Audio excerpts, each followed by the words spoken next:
riešimeš? Nie, ja tu riešim ťažkú vec. Akú vec? To vyjadri úplne moje pochy. Ale my sa filmujeme teraz, rozprávaj. Film? Sleduj. Nie, ja tu mám 13, ja mám v piči deň. On má 13, on ide prevádiť úplne zdravým plechom. Áno, dám tu 13. Do piči dám tu 13, tu si nakreslím čiaru, ktorú vyrežeme, ale dám tu.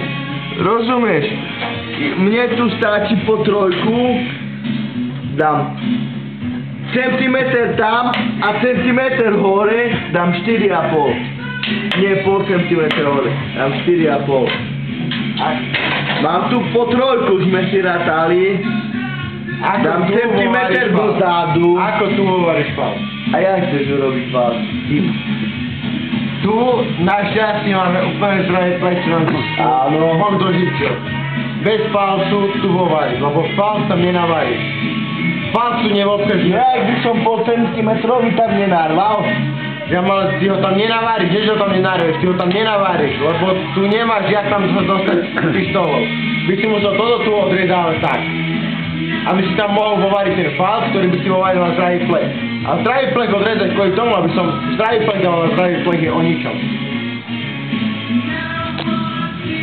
Trošičku iné názorov. Znova nový prepočet. Prepočet číslo 2. Takže 13 krát. Od stade po tade. Musíš vyvariť. Ale počkej, tam dozadu dáme centimeter. Tu od tade musíš dať 4 cm plech. 4. Tu, že by mal 4. Áno, krát 13. Krát toto tu. To má 13? Nie, my sme merali Od stade po tade. Nie, dáme celkový. Dáme celý. A kde dáš celý ty kokso, keď tu už musíš mať iný plech?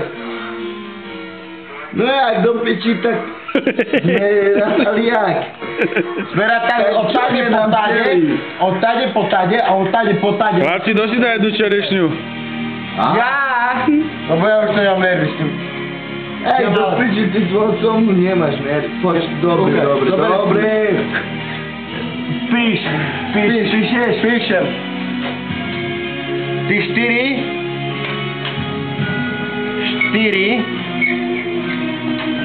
krát 13 cm krát 4. Chlapci, pozrite sa do kamery. Počkaj, dopíšem. No. Zamávajte domov. Ahoj. Ahoj domov.